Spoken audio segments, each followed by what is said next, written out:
Hello everyone. Tonight we're starting with a story that, in warning you, you might want to look around your room a little before you continue listening. Because tonight, we're not talking about forests, or graveyards, or abandoned highways. We're talking about your front door, the place that, if you're alone right now, you might suddenly start paying attention to, especially the sounds coming from your hallway. Let me tell you this first, so it won't shock you later. Last weekend, the neighbor who lived right next to me died. Actually died. Taken out on a stretcher, ambulance downstairs, paramedics, a white sheet, everything. And yet, the night after he died, I heard knocking from his apartment. Soft, far, but clear enough that I froze in place. I don't think you're brave enough to finish this whole story. So before the fear kicks in, take a second to like the video and subscribe to support the channel. Then tell me in the comments, where are you listening from? Your bedroom? Your living room? Maybe lying out on the balcony to cool off? What time is it for you? Are you scrolling your phone while listening? Or did you already turn off the lights, put on your headphones, and lie there alone? Now turn off the lights, pull up your blanket, put on your headphones, and let's begin. The first knock came at 11:42 p.m. Not loud, not rushed, just tap, tap, like someone gently knocking with their knuckles on the metal door frame outside. I remember I was lying on the sofa, warm yellow lamp still on, phone screen glowing in my hand. At first, I thought the sound came from someone else's door. I live at the very end of the hallway nobody ever walks by. But the knocking felt close, close enough that it sounded like it was coming from my door. I sat up, turned off the TV with the remote to kill the background noise. The knocking stopped. I thought I imagined it, but 3 seconds later, tap. This time it was slower, deliberate, as if whoever did it wanted me to hear. I walked to the door and pressed my ear against it. No breathing, no footsteps, no shuffling outside. Only a cold draft slipping through the gap under the door, colder than my entire apartment, like the hallway had dropped 10 degrees. I opened the peephole. No one. Empty hallway. The flickering ceiling light buzzed softly, the kind of silence where you can hear electricity running through a fluorescent tube. I looked left toward the dead neighbor's unit. The door was still sealed with bright red tape, layers of it crisscrossed, the date of the lockdown written clearly. No one could have walked out of there. I was turning back inside when tap, tap, tap. I jolted upright. The knocks didn't come from my door. They came from his apartment. From behind that sealed door, clear as someone knocking from inside, waiting for someone to let them out. I don't know if the chill crawling up my spine was from fear or from the hallway actually dropping temperature, but everything around me felt like a walk-in freezer. I suddenly remembered the morning he died. 2 paramedics were carrying the stretcher very slowly, as if the body was unusually heavy, their faces tense, and one of them mumbled something like, "Why is it so cold?" I didn't think much of it then. Now it echoed sharply in my head. I stared at the sealed door, feeling like someone or something was standing just behind the wood, waiting for me to come closer. And then, suddenly, a whisper drifted through the hallway. So soft I thought I imagined it. "Open the door." I snapped the peephole shut and took a step back. I didn't dare breathe. I didn't know what was out there, but I knew one thing for sure. That apartment was empty.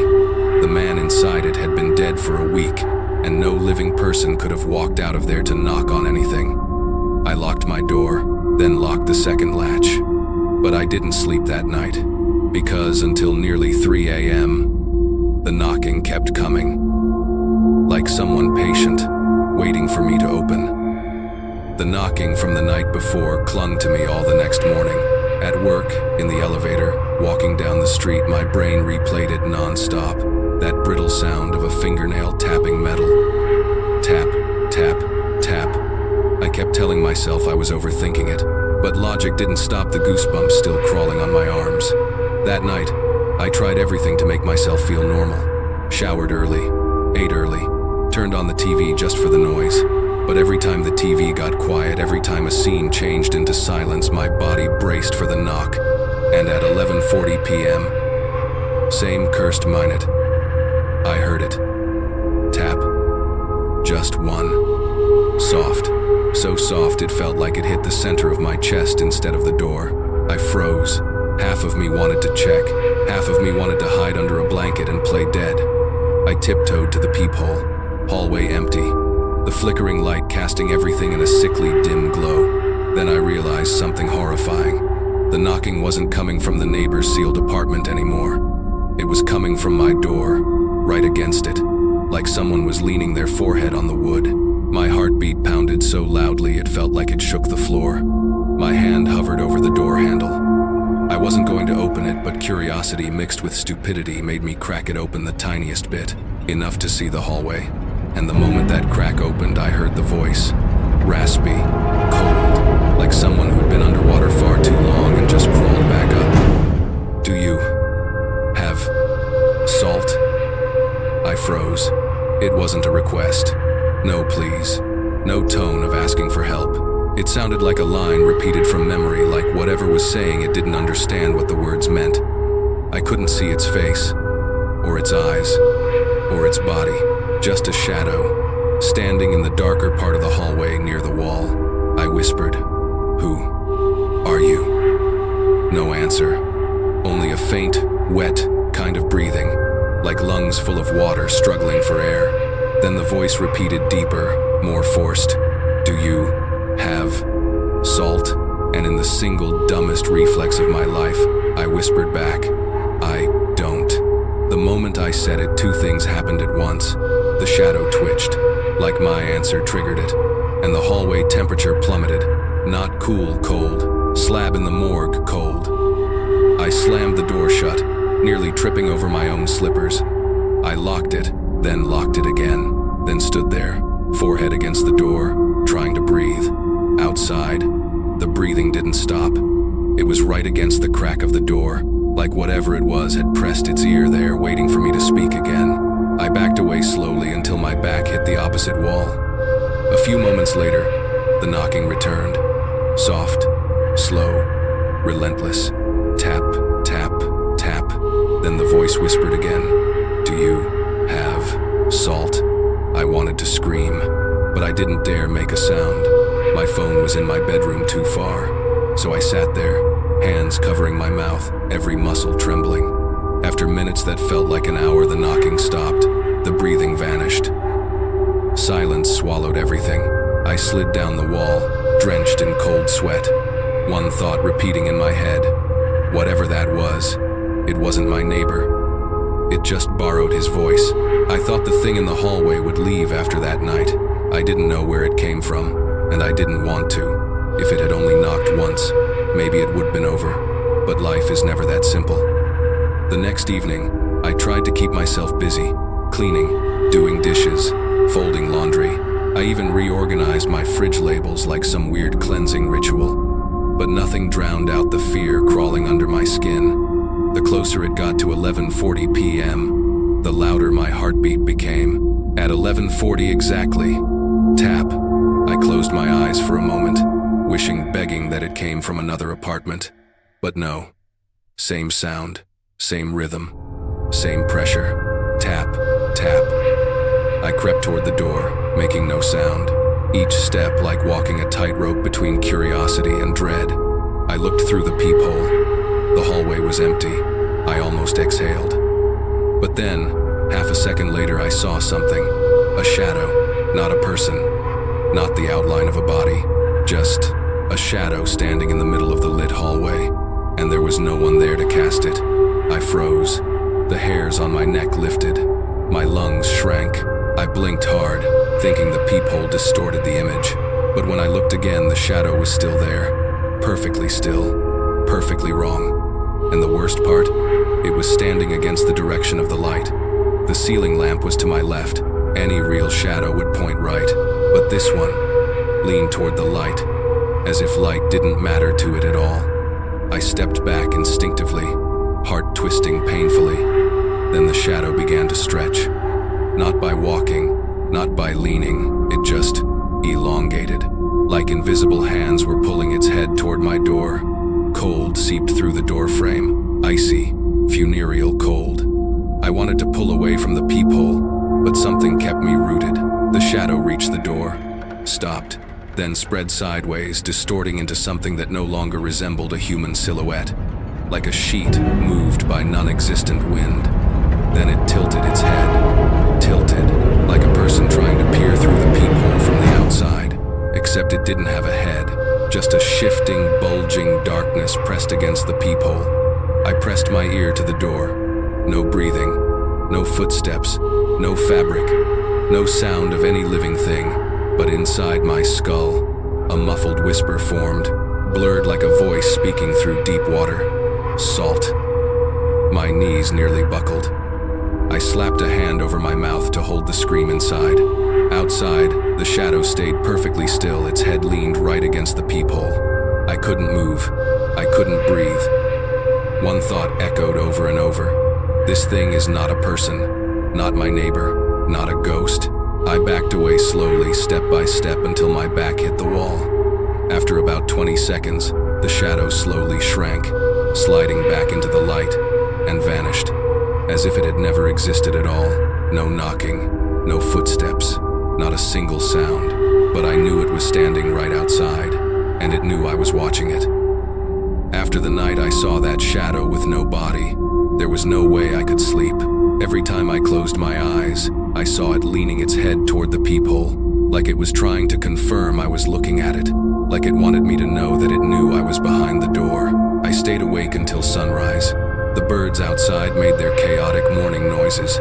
Daylight pushed the fear into some corner of my mind, but it didn't kill it. It just hid it, like a creature crouching in the dark, waiting. I told myself I needed answers. I needed to ask building management. I had to know what really happened to that neighbor.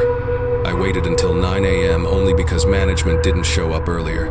Honestly, I didn't want to be the lone person standing in that hallway at 6 in the morning, when the entire floor feels like a damp, unlit mass grave. I walked downstairs, passed by the glass door, the reflection of my face, pale, exhausted, eyes sunken like I had just survived a 3-day exam marathon. I tried to look normal, but I looked like someone about to report a haunting.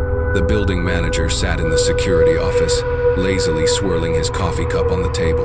The TV played one of those dry, late-night shopping channels so monotonous it made me think you could play it 24/7 and nobody would notice if someone died in the building. I stepped inside. "Hey, can I ask you something?" He looked up, unfocused. "Yeah, what's up?" I inhaled. "There's this neighbor on my floor, the guy in unit 405. I think last week he cut me off so fast I jumped. No one died."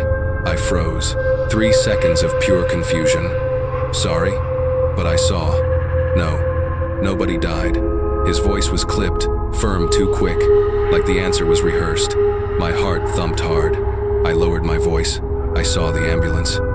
They took someone out on a stretcher, and the door was sealed." He stared straight at me, not scared, not annoyed, just empty, like he wasn't thinking for himself, like he was reciting a command. "I don't know what you think you saw," he said, "but no one died. There were no deaths in the building." That one line, "no one died," hit me like a hammer to the bones. It was wrong, completely wrong. I saw it with my own eyes. I wasn't hallucinating. I asked again, voice trembling. "Then why is the apartment sealed?" The manager stood up from his chair, walked to the glass door, pulled the blinds down slowly, almost too slowly, as if he didn't want anyone outside to see our discussion. Then he returned and sat, his voice lower now. "No one died, and don't ask again." I stared at him. The way he lowered his voice felt like someone trying to keep something from leaking out. I tried one more thing, have to confirm, have to see how he reacted. But the past few nights, something's been knocking on my door. I thought maybe. The manager shot up from his seat. The coffee spilled. "Do not open the door. You hear me? If you hear knocking at night, don't open it." I stumbled back, part from shock, part from terror at the way he said that last part. "Why?" I asked. He froze for 3 seconds, long enough that I heard the office clock ticking. Then he exhaled, face going pale. "Because, whatever that is, it's not someone from this building." A chill shot down my spine. "What do you mean? Who is it?" He rubbed his temple, shaking his head. Not who. He swallowed. What? That word hit me like a hammer to the arm. Not a person, not anyone. I swallowed hard. What is it? He didn't answer. He only said one final thing, a sentence that kept my lights on all night. That apartment is sealed so it can't get out. Don't go near it, and don't look through the peephole again. I backed out of the office. Walking down the hallway, I felt his gaze on my back like he knew a truth he couldn't say, or wouldn't dare say. And as the elevator carried me up, one question kept spinning in my mind. If no one died in this building, then whose body was carried out that night? After talking to the manager, I went back to my apartment with a weight in my chest, like someone had hung a stone from my ribs. He wasn't telling the full truth. I knew it. The way he avoided the question, the tremor in his voice when he said it's not a person, none of it was normal. I tried to avoid going home the whole day, but eventually, I had to return. I mean, what was I supposed to do? Sleep on the sidewalk? That night, I let the TV run to drown out the silence. I tried everything to distract myself. Music, tea, bright neon lights. But at 11:50 p.m., I realized my hands were shaking for no reason. I had to face this, had to understand what was happening. The only thing I could review was my door camera, a cheap hallway camera linked to my phone. I almost never watch the history, who cares who walks by? But tonight, I needed to see. 11:55 p.m. I opened the camera app. Live feed of the hallway appeared.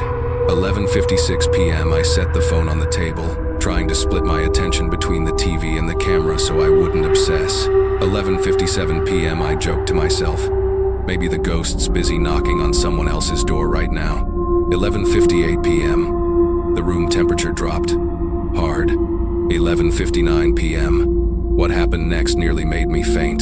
The camera began glitching. The phone screen flickered violently, black streaks dragging across the image like fingers smeared with mud scraping the lens.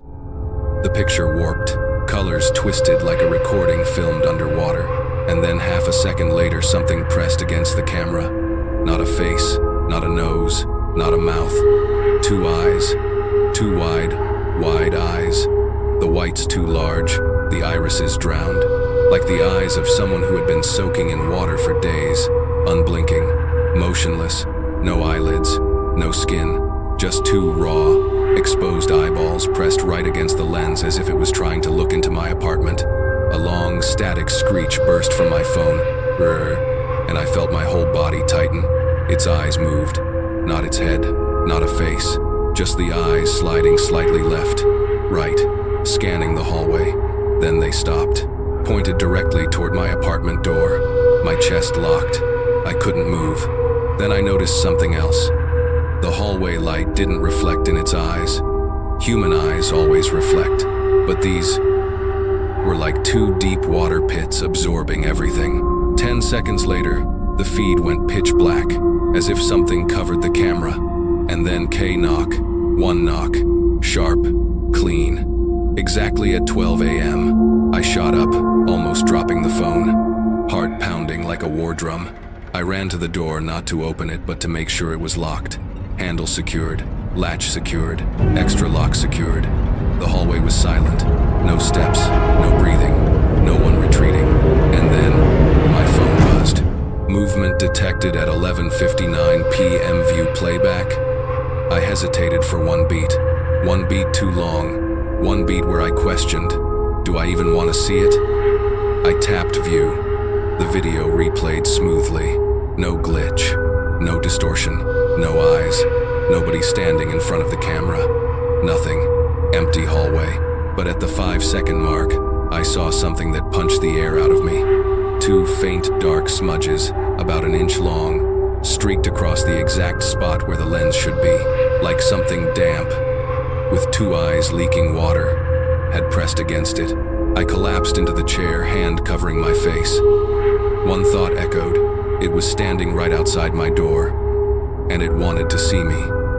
Up close, after watching the distorted footage, I sat motionless for a long time. My brain felt like someone had opened my skull and stirred it with a metal spoon. I saw it. The camera caught it. Two exposed eyes pressed to the lens, and yet the recording looked clean afterward. I knew I wasn't sleeping tonight. Couldn't. Shouldn't. I turned on every light in the apartment, even though next month's electricity bill would probably assassinate me.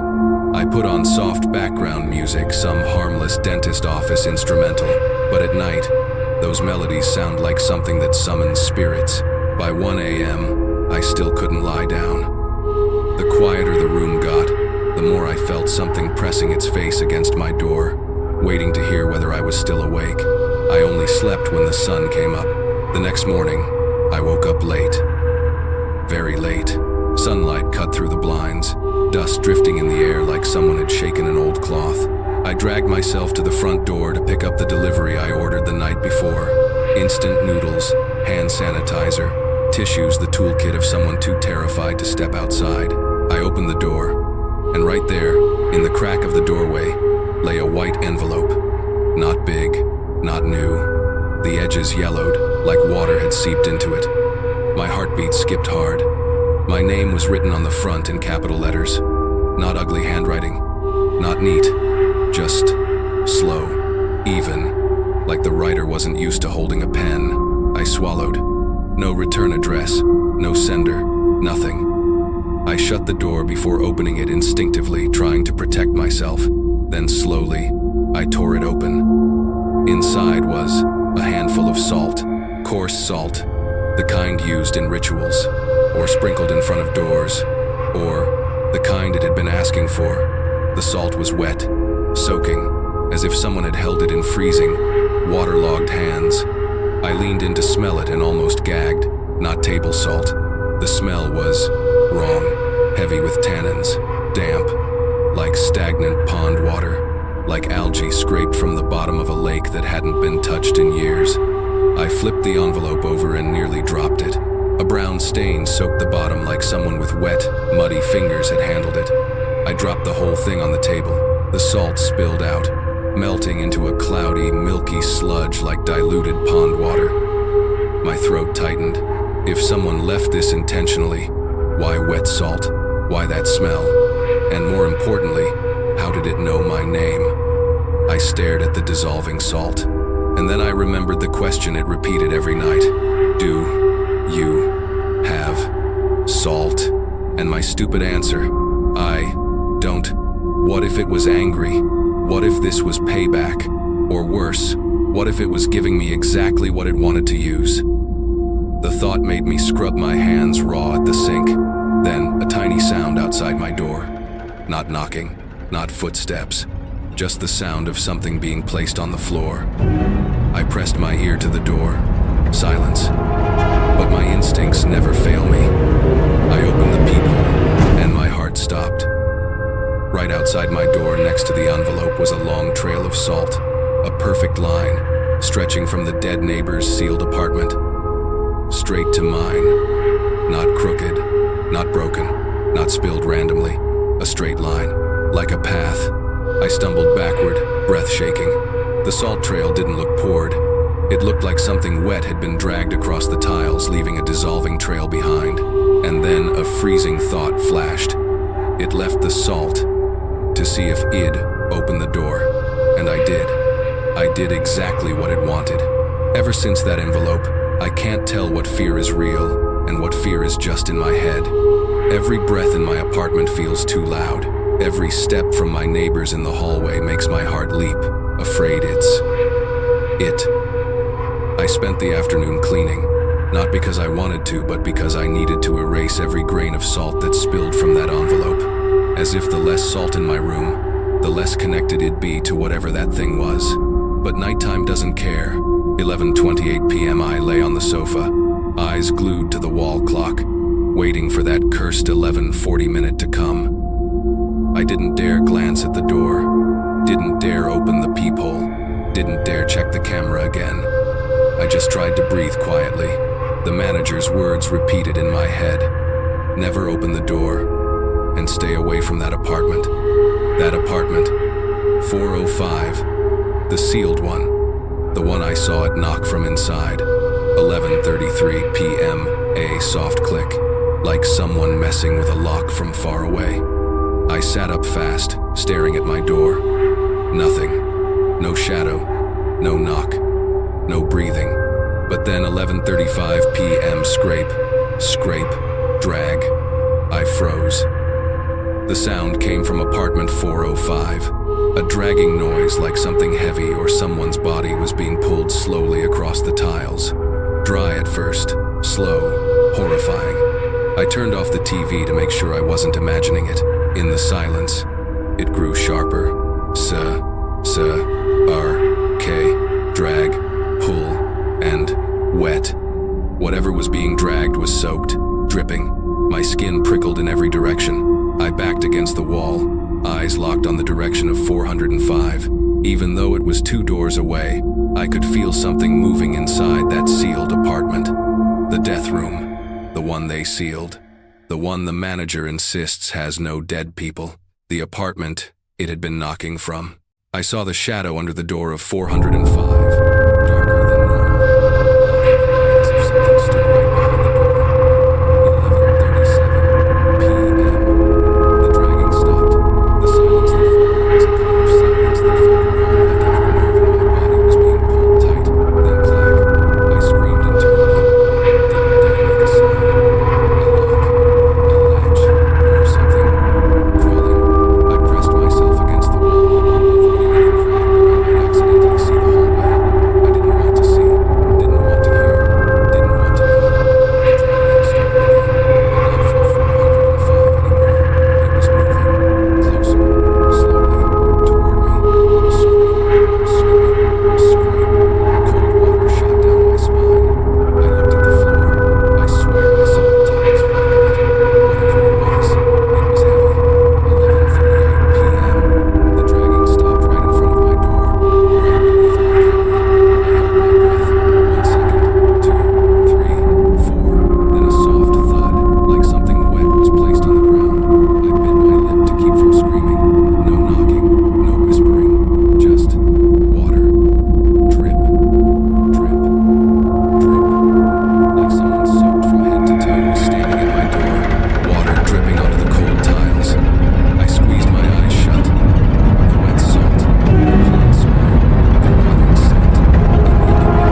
body sagged like someone had drained the strength from my bones. Next page, night 13. It crawled on the ceiling. My scalp prickled instantly. Next, night 14. It stood behind the peephole. Its eyes didn't reflect the light. No. I clapped a hand over my mouth because that was exactly what I had seen. I turned to the next. I am running out of salt. I asked the manager, but he said no one died. Is scared of it. Everyone is. I had to sit down. The room tilted around me. Then I turned to the final page, wrinkled, as if written when the water was already flooding. Only 3 lines. Night 15. It got in. I couldn't spread the salt fast enough. And the last, written in a dragged, drowning scrawl. If you're reading this, don't let it ask a third time. Nothing after. Blank pages. No explanation. No name. Only a wide, smeared watermark like a wet hand had pressed the page. My palms were sweating through the paper. Then a sound above me, shh, like a wet hand sliding across the ceiling. Then drip, drip, drip, water falling. Not from one spot, from many, as if something soaked and heavy were crawling overhead, leaking. I looked up. Dust drifted down, and a small gap in the vent, the one above the table, had widened, right above the spot where the notebook had fallen. I understood then, clearly, horribly. It wasn't just outside my door. It was trying to find a way in from the ceiling. I sat frozen at the dining table, the notebook lying there like a living thing, wet, breathing, staring. Every sound in the apartment felt magnified, the hum of the fridge, the tap of the fan, the hammering of my heart, and the dripping. Drip, drip. Each drop felt like a warning. I knew I couldn't stay here. If I stayed long enough, it would find a hole, a crack, some opening to squeeze through. The thought made my scalp crawl. I decided to leave. Not because I was brave, but because staying was worse. I cracked open the door and checked the hallway. Nothing. No water trail. No shadow. No sound. I hurried to the elevator, forcing myself not to look toward 405. Not smell. Not breathe too loudly. Just get downstairs. Just get anywhere else. I kept telling myself that so my legs wouldn't give out. Ground floor. Trash room. Door open. The janitor, the woman who always worked late, was tying up a large trash bag. She was the type who knew everything about the building, who moved out, who argued, who spilled something in the elevator and pretended it wasn't them. I hesitated, but she looked up, saw me, frowned slightly, then said, "Did it walk again last night?" I froze. I didn't have time to hide my reaction. Didn't have time to fake calm. I hadn't said a single word, and she knew. She set the bag down, walked close, and whispered, "Don't stand too close to the door when it knocks. It can tell when someone is right behind it." A tremor shot through me. My voice cracked. You've known about this? Since when?" She glanced around the hallway like she was scared of being overheard, and murmured, "Long time. Longer than this building has existed."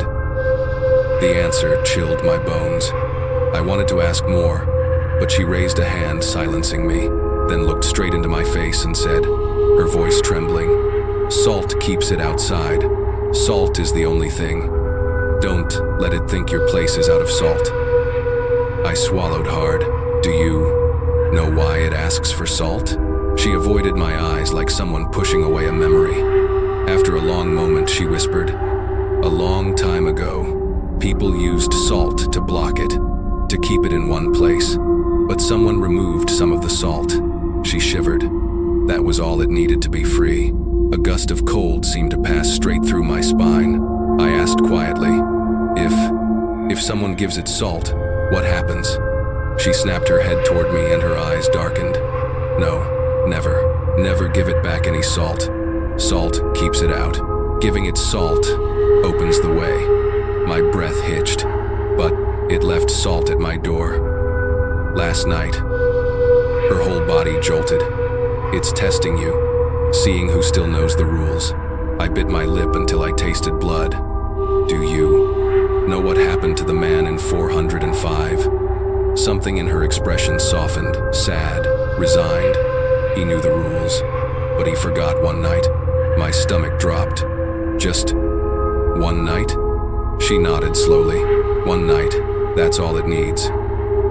We stood there in a heavy silence.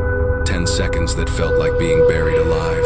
Then she picked up the trash bag and said one last thing before disappearing inside the trash room. If it asks a third time, don't answer, no matter whose voice it uses, no matter how close it stands.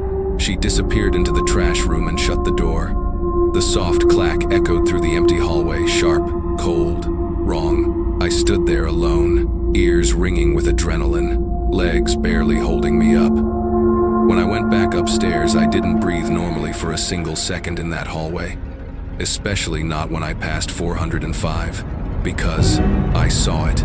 Even though the crack of the door was pitch black, cold air was still leaking out, thin but unmistakable, and in that moment, I swear I heard a faint exhale from inside the room. Salt.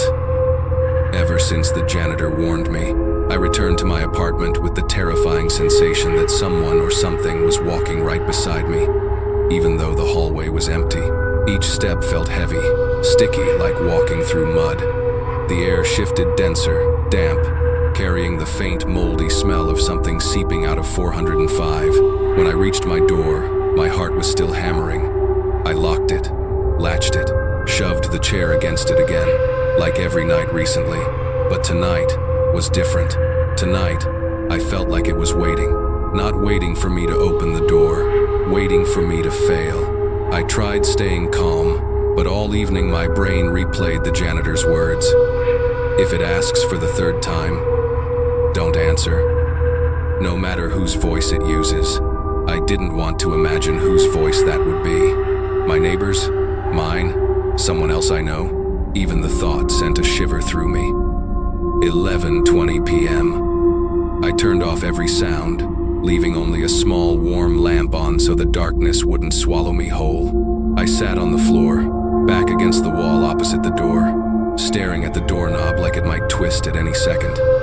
I felt the cold creeping under the door, the kind of cold that isn't dry like AC. It was wet, like mossy lake fog sliding across the floor. 11:27 p.m. A soft click. Something touched the doorknob from the outside. I stopped breathing. 11:33 p.m.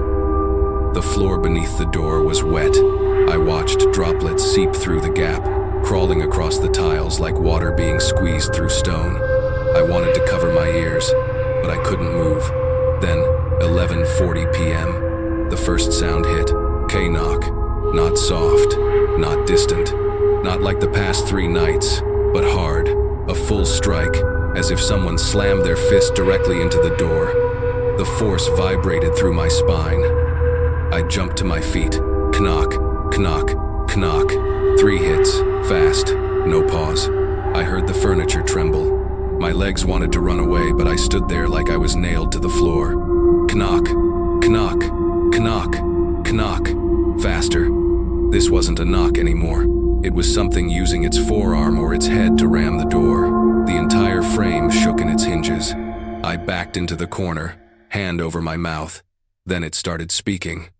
Not the usual, do you have salt? No. This time a voice roared, choked with water. Low, thick, like it was bubbling up from a chest full of liquid. OPENTHEDOOR. My chest tightened painfully. The pounding resumed. Knock, knock, knock harder. I heard the metal screws in the hinges creak under pressure, and then I nearly collapsed when it changed its voice. Not the gurgling one, not my neighbor's, but my voice. Same tone, same pitch, only wrong. Like a waterlogged recording warped by moisture. Hey, open up. I know. I'm in there. My mind cracked. My arms shook so badly I had to brace myself on the floor. The banging continued. Knock, knock, knock, knock. Then mixed with the pounding came the sound of licking. Wet, sticky, dragging. SLRRP, SLRRP. As if something was licking up the door, from bottom to top. Water seeped through the gap, cold as ice. Cloudy like rainwater mixed with dirt. I pressed further into the corner. There was nowhere left to go. Open. My voice from outside called again. Slow, careful, perfectly replicated. Open, I know. I'm in there. I covered my ears and screamed silently, tears streaming from pure terror. Then, suddenly, everything stopped. No banging, no licking, no water. Just a silence so heavy it hurt. 1 second, 2, 3 thud. A heavy body slamming the floor outside my door. I held my breath. Then from under the door, more water oozed out, forming the shape of a hand, not a human hand. The fingers were too long, bent, spread like skeletal branches. I knew one thing. It wasn't knocking anymore. It was trying to come in. I didn't sleep. Not because I didn't try, but because I couldn't. I stayed sitting against the wall all night, heart thrashing wildly, waiting for the banging to return. But it didn't. No knocking, no voice, no wet, slurping sounds. Just a deep cold, the kind that sinks into your bones, as if it was still standing outside my door, silent, staring through every crack. Eventually, pale morning light stretched across the wall. I was still there, alive but not whole. I forced myself to breathe. I had to check the door. I had to know what happened. My hands trembled so violently I almost couldn't undo the lock. I unlatched everything slowly, each metallic click synced with my heartbeat. Then click. I opened the door a crack. The hallway air was still cold, still damp, still wrong. I pushed the door open wider, and the first thing I saw, a streak of salt, a long smear across the ground like someone had dragged something soaking wet through it, leaving behind a milky, white trail. I crouched down, my vision pulsed with dread. This wasn't poured salt that's thrown scatters in grains and clusters, but this was smeared, as if a large hand had scooped wet salt and dragged it across the hallway from 405 straight to my door. I covered my nose. The stench rising from the smear was sickening, like mud from the bottom of a stagnant pond. Then I noticed something else. The smear had grooves, not wheel tracks, not broom lines, finger grooves. 5 long, parallel lines running the entire way down the hall. My skin crawled. I followed the line with my eyes. It led straight back to 405. The door was still cracked open, seal ripped apart, and beneath that cracked door another mound of salt, thick and wet, as if something had licked or scraped it away. I froze. Salt keeps it out, that's what the janitor said. So if salt was being smeared away, licked away, dragged away, I didn't want to think about it. I looked again at the smear near my door. Something was off. The smear was wider, dissolving, like water had melted it. I leaned closer and my stomach flipped. There were tongue marks. Not a human tongue, but curved, rhythmic strokes repeating over and over along the smear, as if something had licked the entire trail from 405 to my door. I stumbled backward, slamming into my door. The hallway floor crackled faintly as it dried, and the milky salt streak faded into a sickly gray. I forced myself to look left. The smear originating from 405 looked less like a line now, and more like a path, a trail leading directly to me. My hands shook uncontrollably. A soft breeze drifted in from the hallway window. It dried the salt near 405, and beneath it, I saw footprints, not human footprints. The toes were long, thin, arched unnaturally, like something had gripped the tiles, like something had stood right at the doorway of 405, then dragged itself toward me. I slammed the door so hard I almost crushed my own fingers, locked everything, leaned my whole body against it. My breath shattered in my chest. Only one thought remained. The salt is gone. It erased it, and today, it stood right outside my door. I didn't open the door for the rest of the day. The smeared salt, the finger grooves, the warped footprints, they looped in my mind like broken film. I tried telling myself it was a hallucination, a prank, anything rational, but logic collapses under fear, and fear has legs, and it runs faster. By afternoon, I shut all my curtains, turned on warm lights, tried to make the room feel domestic, safe. I let the TV play for background noise, but the sound felt warped, wet, like it was echoing underwater. When the clock hit 10:59 p.m., I knew I had to prepare. Not to fight it. I couldn't. I didn't even know what it was. I had to prepare, not to fall apart. I dragged the chair against the door, like every night, sat on the floor, back against the wall, eyes on the doorknob. One fear consumed me. What if it doesn't knock? What if it finds another way? 11:31 p.m. The air changed. Not the sound, the smell. A faint, rotten wetness, the smell of old water, moss, pond, mud, the same stench from the notebook, from the salt trail. Its smell. I sat up straight, heart thumping. 11:36 p.m. A sound outside. Not knocking, not dragging. Wet footsteps. Schlep, schlep, schlep. I remembered the long, arched footprints. I knew instantly those weren't human steps. It approached my door, stopped right on my welcome mat. I held my breath. 11:38 p.m. No knock, no pounding, just a tight silence stretching thin. Then, it said my name, not with a human voice. A voice forced through water, each syllable warped, dragged up through a drowned throat. L-O-N-G-G. My heart stopped. It said my name, exactly right tone, right shape, just uncanny enough to feel wrong. I slapped both hands over my mouth to stop myself from sobbing.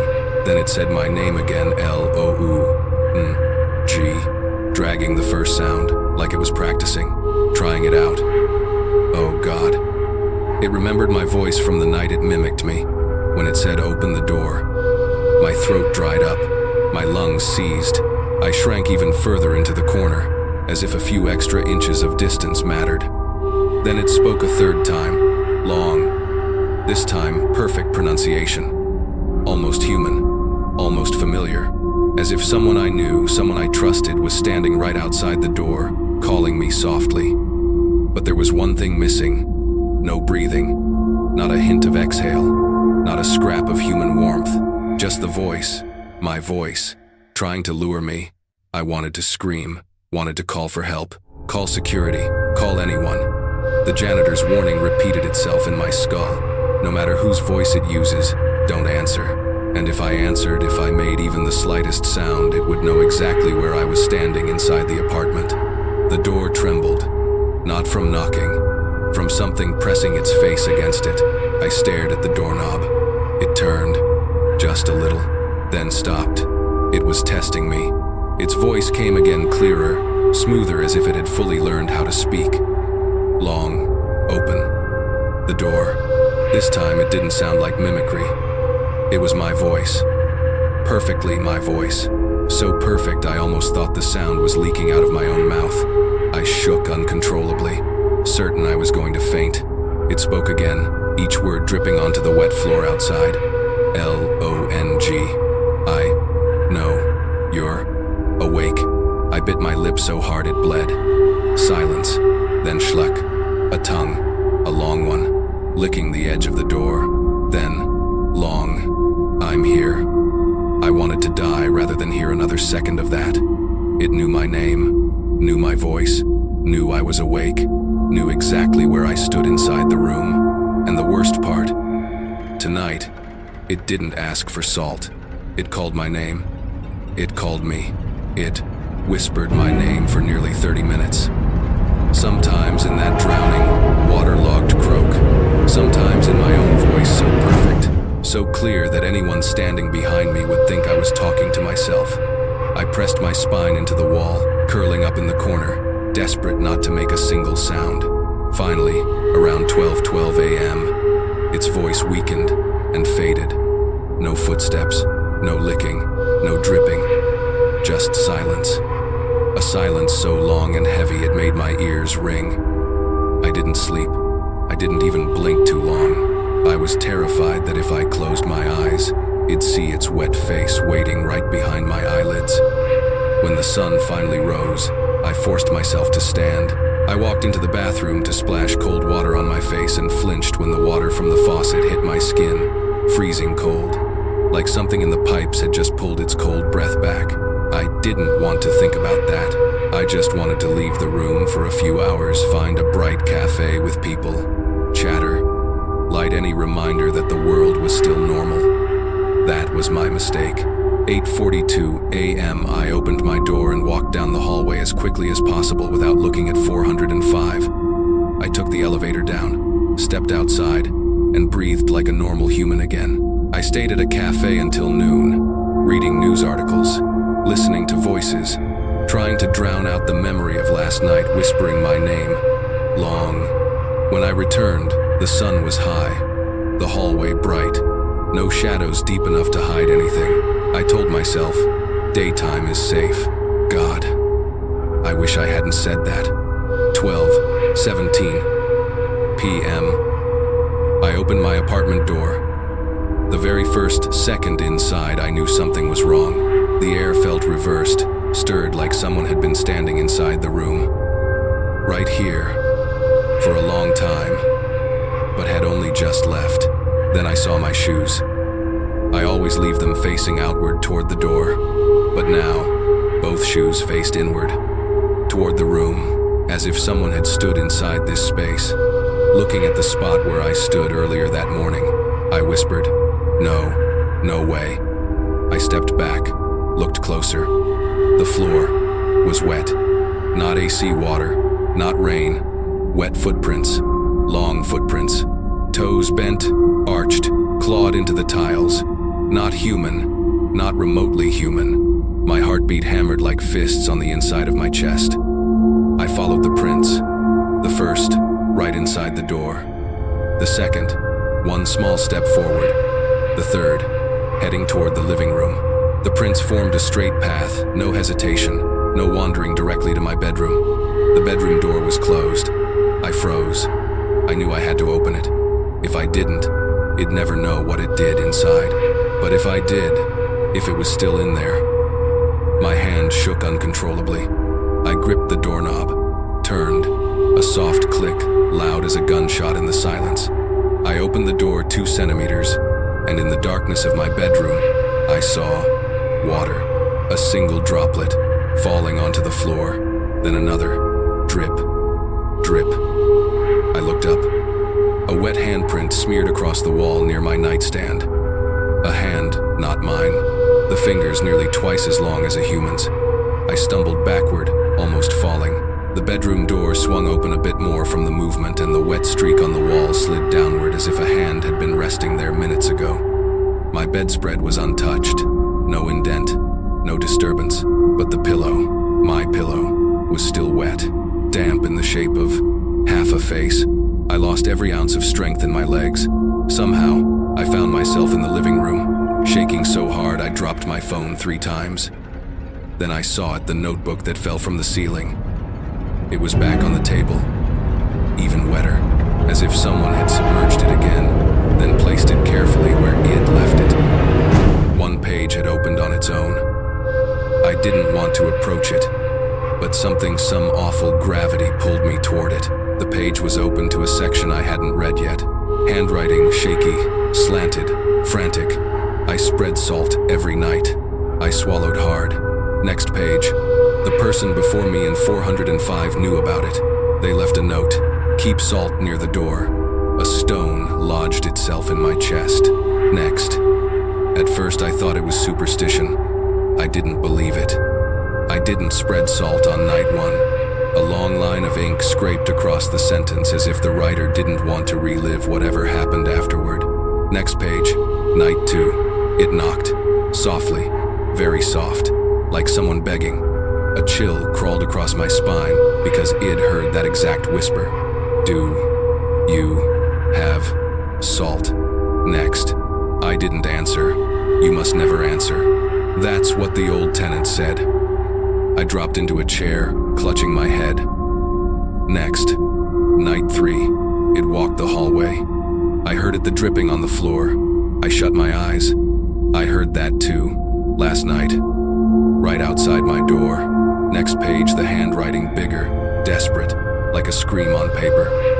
Never answer it. Never open the door. Never say no salt. Because if you do, it will bring salt itself. My breath punched out of me. The first night, I had said, I don't have any, and the next morning, the wet envelope of salt appeared at my door. My fault, all my fault. Hands trembling, I continued. Near the end, the ink faint, the stroke stretched by water. The last night, I swallowed. I forgot to spread salt. My blood turned to ice. Next, it didn't knock. It didn't call. It didn't crawl. It didn't come under the door. I read the final line, and my heart stopped. It was already in the house. I froze. The last page letters gouged, torn by panic. One night is enough. One night without salt, and it will get in. Then the final, jagged warning. If you are reading this, never let there be a night without salt. The notebook fell from my hand. I couldn't breathe. I looked around my apartment, the wet prints still on the floor, the soaked pillow, the smudge of a long hand on the wall, the cold leaking through the front door, and I realized I didn't forget the salt, but I said I didn't have any. To it, that counted as a night without salt. Tonight, I didn't know if I could fix anything, but I did know one thing. It had gotten inside once. If it got in again, it wasn't leaving. The room no longer felt like a place I lived. It felt like a body, a damp, cold corpse that breathed, that dripped, that kept the footprints of something not human. I couldn't stay in the bedroom, couldn't look at the pillow, couldn't glance at the bathroom mirror, terrified it would be standing behind my reflection. I dragged a chair into the center of the living room and curled up on it like a child hiding from a storm. From here, I could see the front door and the cracked section of ceiling where the notebook had fallen. My phone stayed in my hand for light. Every time the screen dimmed, I imagined someone bending down behind me slowly, their wet face leaning over my shoulder. He had turned the screen back on in a panic. The wall clock ticked. Each tick sounded wet. 11:40 p.m. I held my breath. This was when it usually came. But tonight, the hallway held its breath with me. No water, no footsteps, no whisper. The silence was worse. 11:44 p.m. A message. My whole body jerked. Who texts at this hour? I opened it immediately. Unknown number, no name, no photo. Just one line. If it knocks twice in a row, don't open. My heart stopped. I tried to call back, but the number vanished when I tapped it. Sender changed to unknown. Chat log disappeared. My thoughts spiraled. Who sent that? The janitor? The manager? The previous tenant? Someone else who survived? Or did it send it? I didn't know. But someone or something was warning me. I sat up straight, white-knuckled the edge of the chair. 11:58 p.m. The air turned freezing. The kind of cold a freezer makes when you open it too fast. I stared at the door. Nothing. No shadows. No breath. No sounds. 11:59 p.m. The room sank. Every noise vanished. Even my heartbeat seemed louder. I held my phone like a weapon. Then knock. One hit. Strong, but alone. I stiffened. 1 second later, knock. The second. 2 consecutive knocks. Perfectly timed. Perfectly deliberate. Not begging. Not struggling. A signal. For me. For tonight. The moment I heard it, my heart dropped halfway out of my chest. 2 knocks. Not 3. Not pounding. Not dragging. Exactly 2. Just like the warning text. I couldn't breathe. My whole body felt like it collapsed inward on itself. I swallowed, my throat felt like needles. Then from behind the door, a whisper, right against the wood, like a mouth pressed flat against it. Open. Up. It wasn't my voice. Wasn't anyone I knew. That voice, dry like a throat that had decayed, but clear like someone standing inches from my ear. I bit down hard, trying not to make a sound. The whisper came again, softer this time, stickier, the consonants dragging as if smeared by a wet tongue. Open. Up. Lung. I gasped. No, don't. And then I remembered the janitor's warning. Don't answer it, no matter whose voice it uses. I slapped both hands over my mouth. The door trembled a little, not from knocking, as if long, thin fingers were tapping lightly on the wood. Toke, toke. Not asking for salt, not calling my name, not mimicking a voice. 2 taps, even, measured, like it had learned a new rule. I glanced at my phone, 0, the exact minute the day changed, and right then the knocks came again. K-knock, knock, like it was telling me, I know the rule, now it's your turn. I wanted to cry, but nothing came out. Those 2 knocks, they weren't asking to be let in. They were testing me, testing whether I would follow the warning or open the door out of instinct. And I knew, if I opened it, that would be the last time I ever saw the light inside this room. After the 2 knocks, the room sank into a silence that wasn't natural, not nighttime silence. A vacuum, as if the air itself had been sucked out, as if the space no longer belonged to humans. I curled into the chair, hands over my mouth, eyes fixed on the door. The door didn't move, didn't shake, didn't knock again, but I knew it was still there, standing, waiting, listening to my breath. The clock ticked, chit, chit, chit. Each tick sounded like fingernails, scraping wood. What do I do? I didn't know. I just sat there, small and helpless, like a child locked in a dark room. 07, I heard water, barely audible, like someone forcing droplets through the doorframe. Drip, drip, drip. I looked down. A small puddle formed at the base of the door. Then another drop. Then another, as if something soaking wet was standing right on the other side. My throat tightened painfully. Then latch, click, not knocking, not dripping. The sound of the lock turning by itself. I shot up and slammed my shoulder against the door. The lock turned another half-inch. Click. God. I grabbed the doorknob. From the other side there was force. Not strong, patient, slow, like an impossibly cold, impossibly long hand was twisting the lock from the inside, even though it hadn't entered yet. My legs trembled, barely holding me up. No, no, no, I whispered, knowing I was breaking every rule by speaking aloud. The lock paused for a second. I thought it gave up, but then clack, the top security latch shifted. I stumbled backward in shock.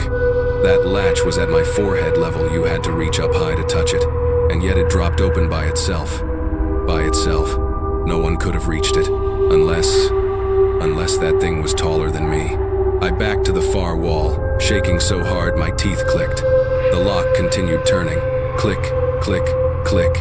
Each turn boring straight into my chest. The janitor's words echoed. Don't let it know you're right behind the door. Too late. Then I heard it from the door crack. Long. That drowning voice, like a throat filled with water.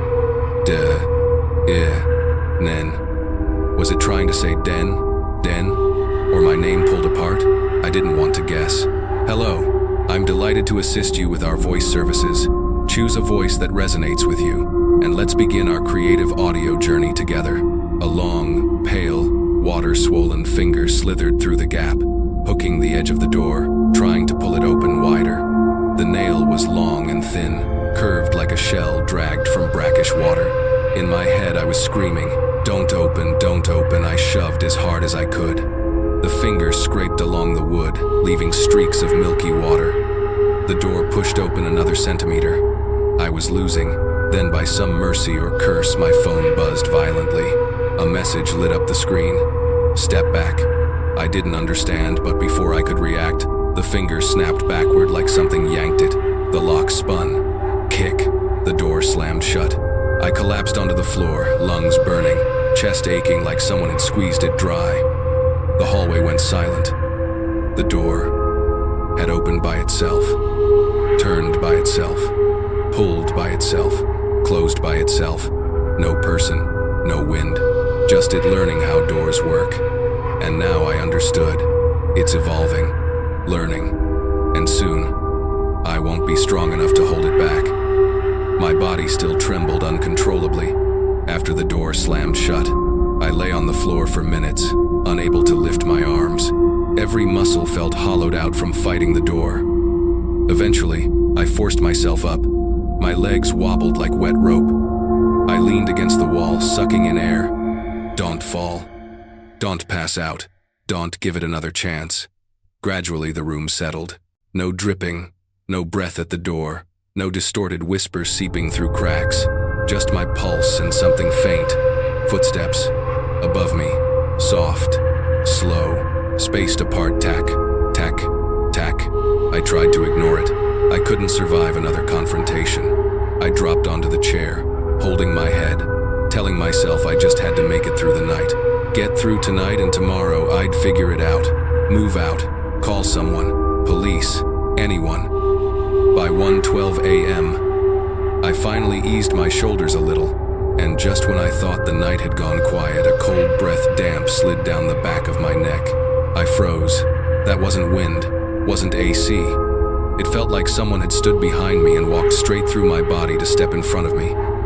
I whispered, barely audible, "Who?" and instantly regretted it. The room tightened.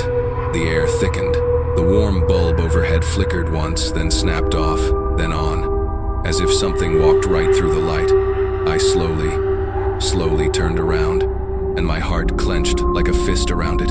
My dead neighbor was standing in the middle of my living room, standing, upright, dripping, eyes wide, water pattering from his chin, drip, drip, drip. He didn't look alive, his upper body swollen, pale like meat soaked too long. The left half of his face rotting, skin sloughing off to reveal bluish tissue beneath.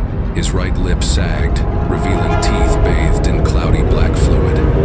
I couldn't scream, couldn't run, couldn't breathe. I stood there, watching him, or what was left of him, as if my own body no longer belonged to me. His eyes shifted, locking onto mine. Not like human eyes. Opaque, clouded, reflecting no light. A cold draft swept through the room. His mouth, the half that still existed, opened slowly. The air vibrated.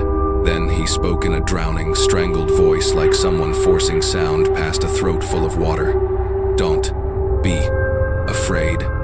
I burst into tears instantly, not because I believed him, but because black fluid spilled from the corner of his mouth as he said the word, "Don't." He stepped forward one barefoot step, leaving a wet print on my floor. His voice cracked, "Am not. I sobbed, trembling uncontrollably. You died." I choked out. The intact side of his face twitched like he was trying to smile, but the muscles no longer worked. "Yeah," his voice gargled. "I'm dead." A drop of water slid out of his eye socket and hit the floor. His voice continued. "It borrowed my body to knock." My whole body went numb. He pointed toward the front door, his finger thin, long, twisted like a dead branch soaked in dirty water. "It borrowed me to call." I was breathing too fast. I had to hold onto the wall so I wouldn't collapse. He spoke slowly, each word dragged up from lungs filled with water. "I don't want it to enter anyone's home anymore." I swallowed hard. Then, "What is it?" The neighbor lowered his head like he didn't want to answer. Wet hair hung over his face, dripping in thin streams. After a long moment, he lifted his head again. His voice was mixed with the sound of water breaking. "It is not human and not a ghost." He pressed a hand to his chest, to a patch of skin that looked like it was peeling off. "It lives under the water, deep, under the floors of this building." My mouth hung open in disbelief. "It lives in the walls, in the pipes, in the ceiling, outside, and inside, at the same time." I was so terrified I didn't dare close my eyes. He looked straight at me, and for the first time, those cloudy eyes held something like meaning. Salt holds it back, but I forgot. One night, he touched the rotten side of his face, and it used my body. A second of silence. Then he spoke again, his voice heavy like 50 liters of water pouring through a narrow pipe. "Don't let it borrow you." And the moment that last word hit the floor, his body collapsed like all the bones were sucked out of him at once. He dropped without a sound, except for the wet slap of water splattering across the floor. I tried to scream, but nothing came out. I backed into the wall, and his corpse began dissolving, turning into water, soaking into the tile, vanishing as if the floor itself could drink. Only the wet footprints remained, leading straight toward the front door. The neighbor's body dissolving into water right in front of me like a sponge crushed in someone's fist left me frozen where I stood. No bones, no skin, no breath, just a small pool spreading across the tiles, seeping into the cracks, disappearing as if the tiles could swallow. I pressed my back against the wall, gripping the edge of it so I wouldn't collapse. But what made it hard to breathe wasn't the body vanishing. It was the shadow it left behind, still on the floor, still standing, still shaped like a person, even though the person was gone. I squinted. No, that wasn't his shadow. The proportions were wrong. The posture was wrong. That shadow was growing. Slowly, very slowly. Like something behind him when he was still standing was only now revealing its true shape. The silhouette stretched across the floor, crawled up the wall, and curved toward the ceiling. I heard dripping, but not from the floor. From behind me, the air turned frigid. I turned my head slowly, like a neck jammed in place, and I saw it. The real thing that stood behind my neighbor. Not human, not ghost, not anything I had a name for. Twice as tall as a person, its back arched like a drowned bridge. Its skin, if it could be called skin, was a stretched, translucent membrane, streaked with moss and murky shadows underneath, like something that had lived in the bottom of a swamp too long. It had no neck, no face, no head in the usual sense. Instead, where a head should have been, there was a shifting black mass, like a school of fish writhing inside mud. Every time it turned slightly, I heard glorp, glorp, glorp, like bubbles breaking under thick sludge. Its two main arms were long enough to touch the ground, but not just two. Beneath them were more arms, smaller, crooked, twitching like animal limbs stripped of tendons. Each extra hand tapped the floor, rhythmically. Tick, tick, tick, tick, not loud, not hurried, steady, like counting. I shook uncontrollably, leaning on the wall to stay upright. That thing didn't look at me, but I could feel it listening to me, as if it located me through the tapping of those fingers. It angled the black mass toward me not by tilting a neck, but by shifting its entire body like a single organism. Water dripped from its body, drip, drip. It wasn't even moving, just standing there, but the fingers kept tapping, testing rhythms to find me. Then one much longer hand, probably its main one, lifted. Its finger, twice the length of a human finger, curved, wet, with a shell-like nail touched the floor. Knock! I jerked violently. It paused, waiting. When it didn't hear me answer, it tapped again. Knock. 2 knocks. Exactly like the pattern at 23:59. It was mimicking the signal, not begging for salt, not knocking on the door. It was creating a signal to lure me closer. I wanted to scream, but my throat wouldn't open. It began to move, not stepping, but lifting its entire body and letting dozens of fingers pull it forward, dragging across the floor. The sound was like someone crawling, but wetter, filthier. Schlep, slick, crackle, skr. I stumbled backward, slamming into the dining table. One of its long fingers extended, tasting the air. Not with a nose, with its fingertip. My breath hitched. Only 3 meters between us. It tilted its body, the black mass quivering.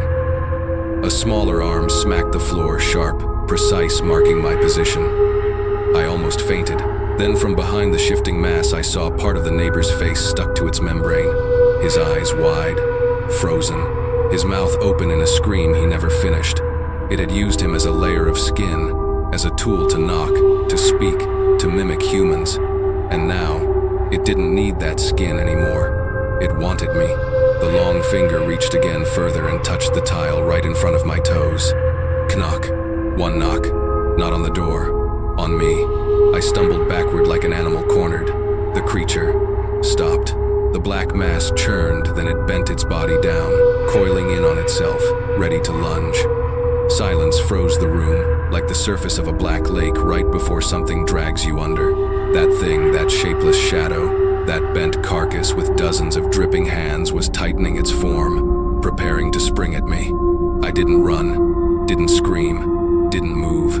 I just stood there, like something trapped between two worlds, alive and no longer alive. It paused, barely, then raised the writhing black mass as if it had heard something from deep inside me. I understood. I didn't know why, but I understood. It didn't need skin, didn't need a home, didn't need a door, didn't need a body. It only needed the thing inside humans, the thing salt holds apart, the thing salt keeps from dissolving. Consciousness, awareness, the intact mind. Salt wasn't just to keep it out. Salt kept it from merging with you. Tonight, the salt trail had been licked clean. It had knocked the right number of times. It had learned the rhythm, learned footsteps, learned my voice, learned how to unlock doors, and now it wanted the final part, the salt inside me, the salt in my blood, the salt in my tears, the salt in every breath I dragged through fear. It didn't attack. It didn't need to. It slid forward, slow and gentle like water in a midnight ditch. One cold hand pressed against my chest. Not hard, soft as mist.